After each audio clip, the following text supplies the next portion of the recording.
Sans Pants Radio, Australia's most family-friendly podcast network. This is Newsfighters, where we fight the news so you don't have to. With Dylan Behan. Yes, hello everyone. Welcome to Newsfighters for today, the 27th of August, 2021. Newsfighters, where we watch the news so you don't have to. And I'm your host, Dylan Behan, the Lord of Wacky Clips. Coming up in today's show, my guest is Chief Satirist from the ABC show 7:30, Mark Humphries, here to talk about his new book on politics and stuff. So the stuff is more politics, just to be clear. It's not really about anything yes, other than...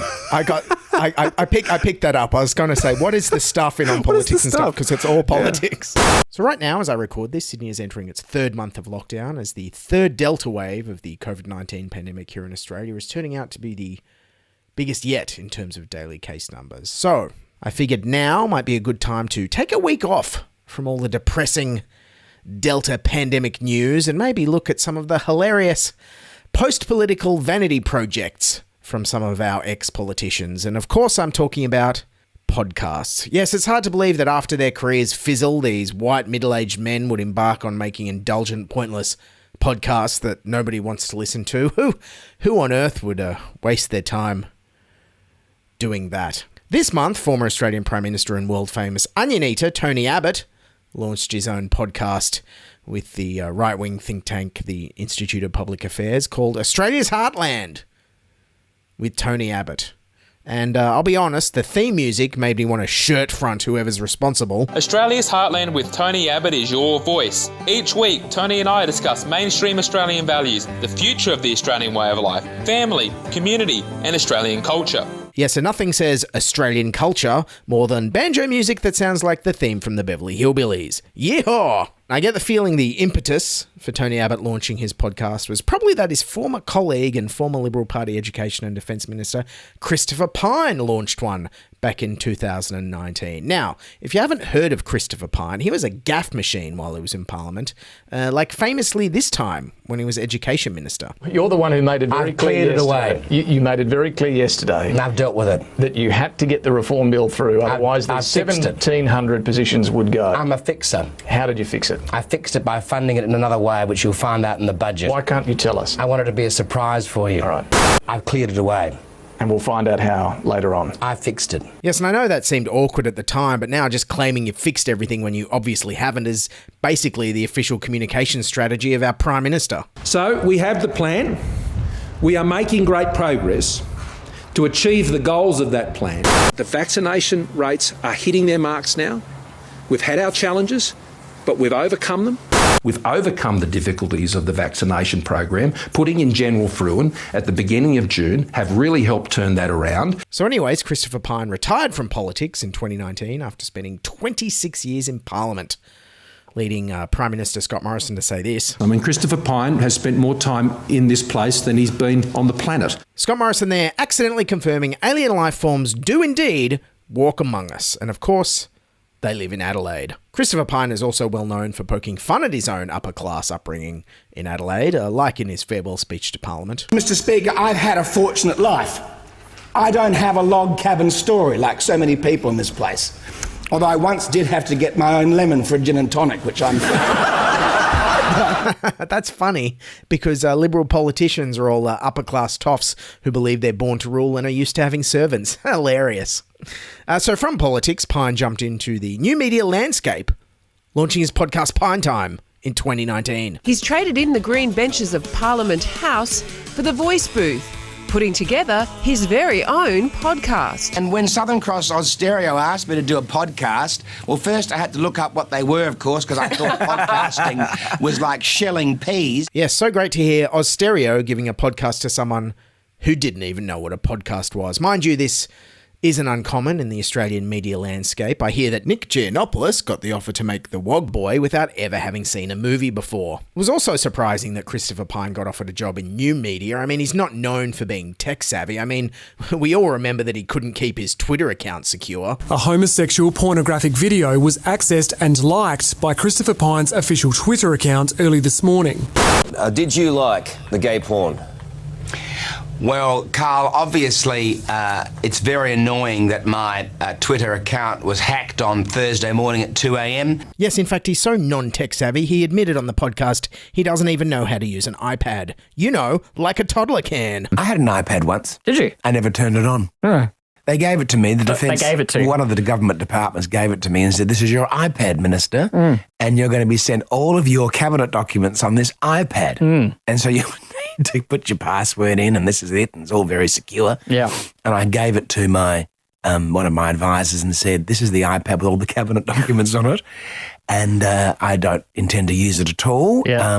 So just go to the website that is provided to us and print off the documents and put them in a folder with a 2-hole punch for me, and I'll take them into the cabinet and read them beforehand, etc." Yes, you've got to love the Liberals, the real party for meritocracy there. What do we do with the guy who doesn't know how to use an iPad? Let's make him the Minister for Industry, Science and Innovation. Yes, well, when Malcolm made me the Minister for Industry, Innovation and Science, I really kind of felt I should explain to him that I wasn't very good at things like innovation.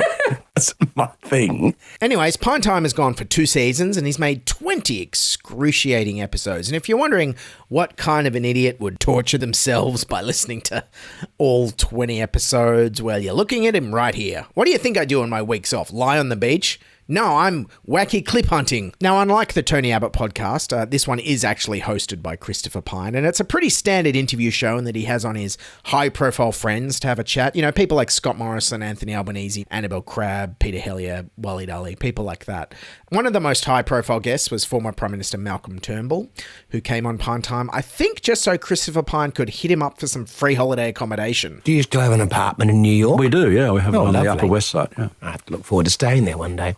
Sure, I'm sure you'd be a very, very welcome guest. Myself. Yes, and on that episode, Pyne seemed absolutely flabbergasted that Malcolm Turnbull would catch public transport and chat with members of the general public. And I've seen you buying your own train tickets and ferry tickets and chatting on the ferry from Kirribilli House across to your home with the punters on the ferries or on the trains without even a care in the world. Yes, and what do you expect from Pyne? I mean, here's a man who seems to despise the general public so much that he seemed to relish being burned in effigy form by students when he was the education minister. Because they said to me, "Do you mind the fact that they're burning your effigy on Spring Street?"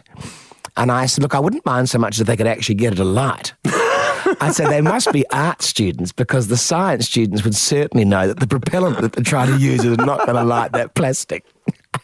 And that's funny because he loved making higher education completely unaffordable for an entire generation of young people. Oh well, pip pip, time for another G&T butler. PYNE Time also showcased Pyne's unique interviewing style in which he basically ignores whatever the subject is talking about and instead winds up looking like a toffee-nosed buffoon himself. Like, for example, when he was interviewing the artistic director of the Adelaide Festival, Rachel Healy, and he just went off on a tangent about stealing a blanket off an elderly woman. Perfect example of what festivals can do, which is to go outside the 4 walls of an arts centre and create a site-specific experience. It was cold the night that I was there, I must say. Yes, I think... But I dressed poorly. Oh, right. I should have worn... I dressed for the summer, and of course, as soon as the sun was gone, I was in deep trouble. But I think I pushed some old lady, not pushed an old lady. I pulled an old lady's rug from next to me half onto me and half onto her. I think she just generously allowed me to. Yes, and as a man who spent 26 years in federal politics, don't expect him to offer any geopolitical insights or behind-the-scenes banter on his podcast. Why on earth would you want to talk about that on a political podcast when you can talk about your old clothes? I've got something to reveal to you about tracksuits. Okay. I have a tracksuit. I don't believe you. I have recently acquired a 1981 Calvin Klein reproduction tracksuit. So I had some seersucker white pants that were puffy in the thighs and came in at the ankles. Carolyn bought me a pair of thongs years ago when she was buying thongs for the children and said, "Here's some thongs." I said, "What am I going to do with those?" What do you wear to the beach? Boat shoes. Then surprise, surprise, the episode with billionaire transport owner Lindsay Fox wasn't a deep dive into the future of logistics or transport policy in Australia. No. Instead, it was an excuse to reminisce about Lindsay's lavish birthday party where Burt Bacharach played. Burt Bacharach put on a great show. He did, didn't he? And I might have had a couple of too many champagnes, I think, because as he was leaving, I raced over to him and gave him a very warm embrace. Oh, that's nice. My wife was terribly embarrassed and said, "What do you think you're doing?" I said, "I've always loved Bert Bacharach. He's fantastic." Oh, the Liberals really are the party of the suburban battlers, aren't they? What tradie from Western Sydney hasn't also accosted Bert Bacharach at one of their billionaire mates' birthday parties? That's relatable content. Get Christopher Pyne his own Triple M Drive show right now. The other thing I noticed listening to every single episode is Christopher Pyne seems to still have a chip on his shoulder over a bad essay mark from uni in the 1980s. I wrote my first legal essay about the dismissal in Adelaide Uni, and I got 30%. And I went to see the professor. That's more than you should have got. I chose to write my first Constitutional Law 1 essay about the dismissal, for which I got 30%. And the lecturer took me aside afterwards and said, "You have to understand, in the Adelaide Uni Law School, you can't write about anything political. Otherwise, you'll never get more than 30%.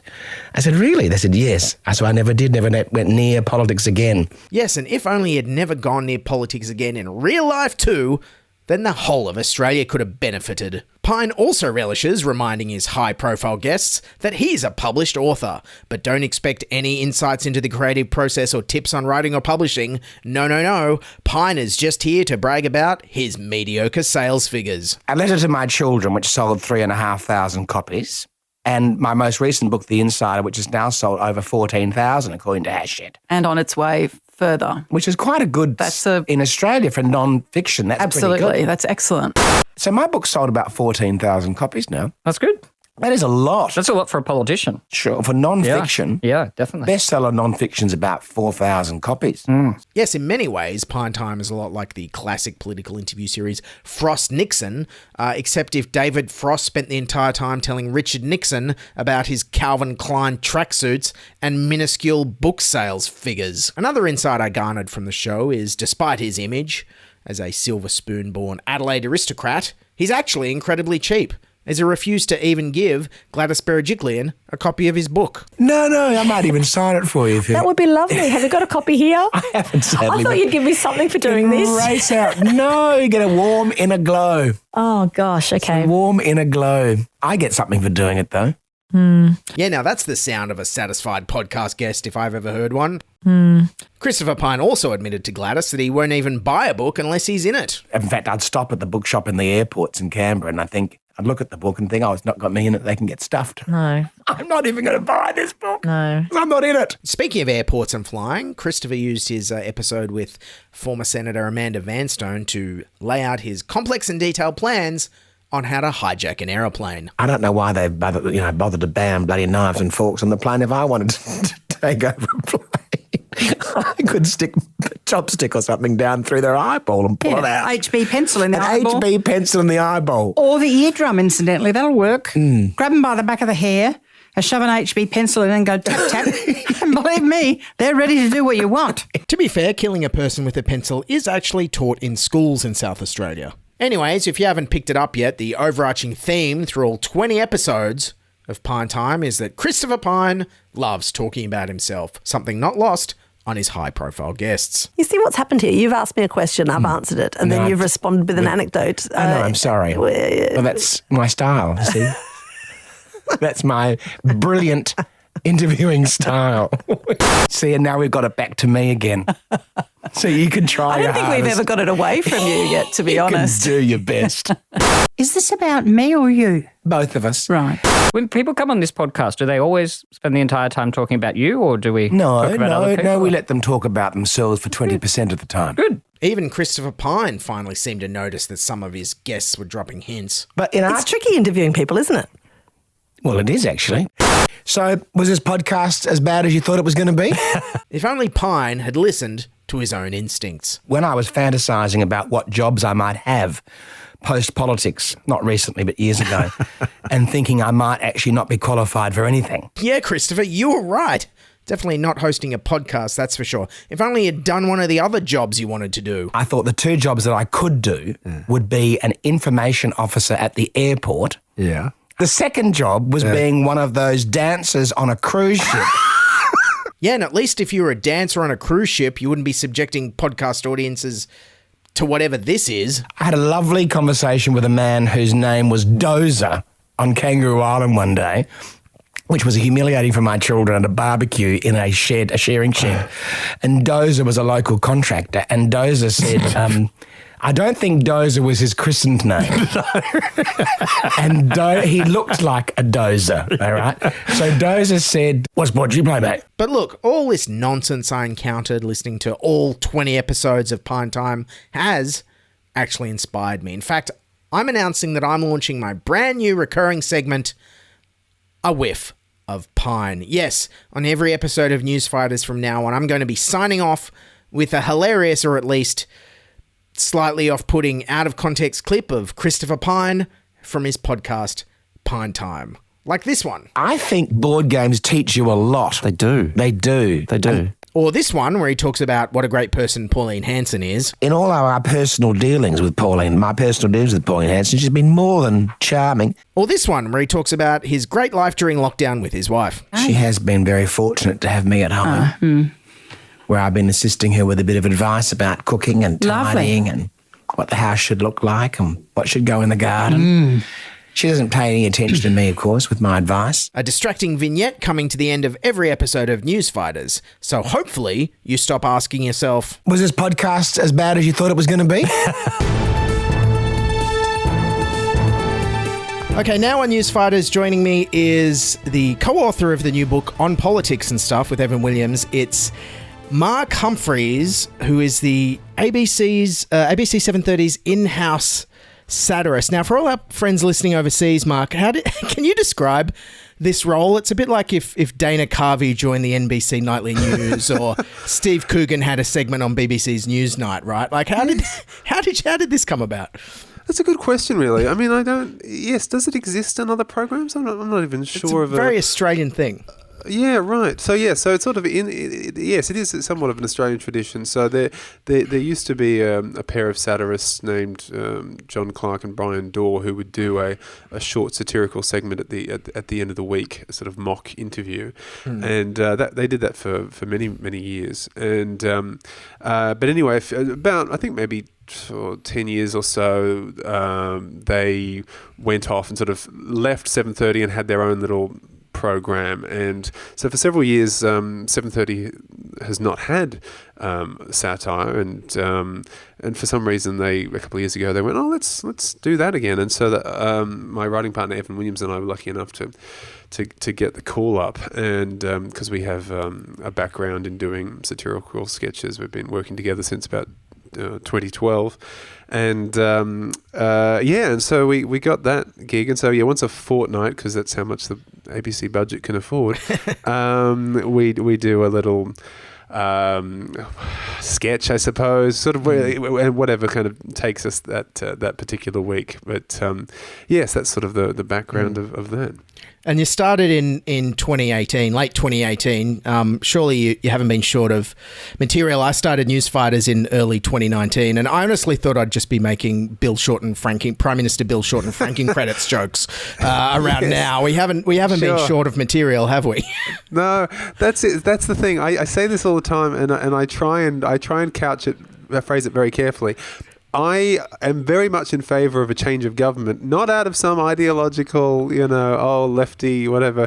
I just am bored of making jokes about this particular side of politics. Just give us something new. I just can't. This was the thing about the same-sex marriage debate in Australia that went on for so long, and it was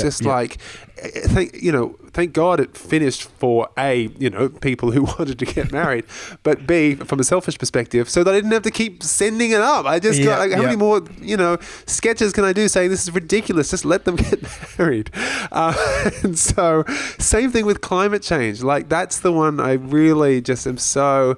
I simultaneously think it's the most important thing that we should be talking about, and I also go, I don't know what else I can say about this topic. So anyway, that said, there have been, I guess, on the plus side, from a satirical perspective, this government over the last few years has provided a fair few characters, I think you'd say, Dylan. I think we've been quite fortunate in that sense, and some of them have moved on to other things. But then there are the sort of the perennial favourites like Barnaby Joyce, who's the leader of the Nationals Party, sort of a kind of a country party in Australia, and yes, who has now returned to the leadership of that party after you'd think you'd think he was out after he impregnated his staffer, just blew up his marriage. He threatened to kill Johnny Depp's dogs. There's all sorts of things.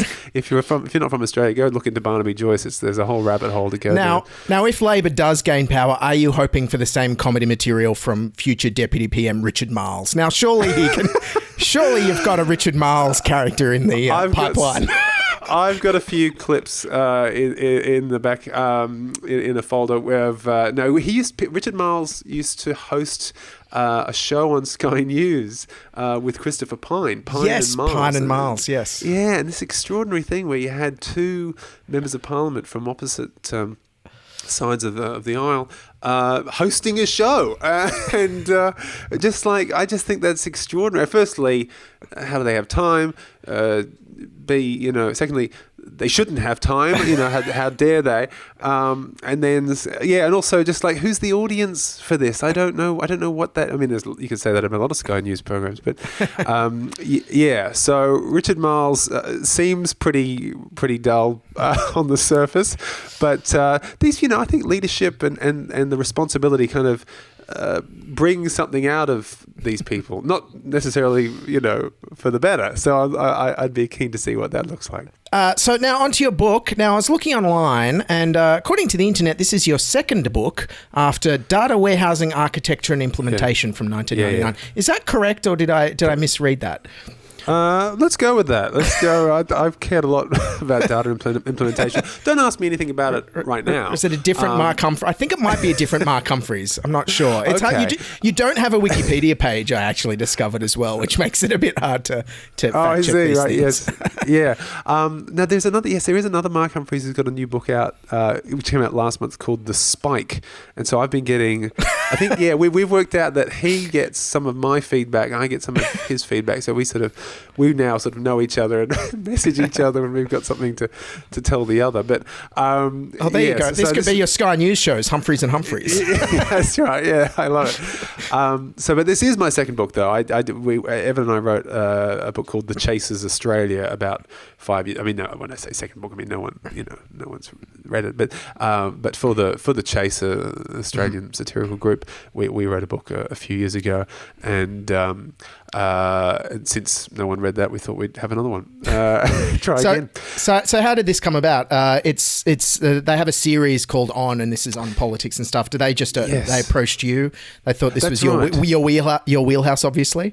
Totally. Well, because so Hachette Publishing, they have this On series, and they get this slim volumes is the polite way to describe this very, very small book. It's just they're slim volumes on different topics, and so they've had people like Blanche Del Puget and Sarah Hanson-Young, and so people in politics and people in public life, Lee Sales, and so logically the next name you think of is Mark Humphries and Evan Williams, and so they came to us and said, is there something that you, in this series, that you think you could contribute? Do you want to do something on satire or what have you? And that felt a little bit kind of navel-gazy or something. And so we just said, well, can we just do one on Australian politics? And they said yes. On Australian politics sounds a bit up itself. Can you kind of just give it a little something? It's like, on politics and stuff. Yep, great. Okay. So the stuff is more politics, just to be clear. It's not really about anything. Yes, I picked that up. I was going to say, what is the stuff in On Politics and Stuff? Because it's all politics. And what was the aim with the book? I felt like I read it, I enjoyed it. I felt like it was a kind of almost an explainer for people who don't know all the Australian in-jokes about our pollies and political parties. Was that the aim, or what were you trying to do here? It's a little bit of a journey, I suppose. It's a journey through political life and how one might go about that and what you would need to know. So I think, yes, it is. Maybe it's Australian politics for dummies. Humphries. Maybe that's what it is on some level. But I think there's certainly stuff I hope that appeals to the people that the well-informed ones like ourselves who follow this stuff closely. But we sort of start with kind of how you get to Canberra, quite literally, as we detail the Murray's coach. The Murray's coaches. We should have actually come to some commercial arrangement with them, because we give them quite a plug. You do. I've caught that coach a lot. It's not worth writing about at all, really. Oh, it's not? Oh, okay. We originally wrote it as Sid Foggs, because we like the name Sid Foggs more than Murray's. But Sid Foggs apparently don't go to Canberra. No, I think they're a coastal bus. Yeah. And of course, we believe in creating a term that upholds the highest editorial standards and fact checking. So we reluctantly adjusted it to Murray's. And then writing with Evan, your co-writer, who you've worked with for a long time. What's the writing process like with him, especially on this book? Do you divvy it up into chapters, or do you finish each other's sentences, or what is it like? It's great. We've got a very good, a really wonderful relationship where we basically will be in a shared Google Doc together. And at least for this one, it starts obviously as a series of conversations about what are some of the areas that we might want to cover. So we sort of brainstorm. We want to talk about the two different houses, the upper house and the lower house. We want to talk about some of the ministerial portfolios. We want to talk about Canberra, the city, all those sorts of things.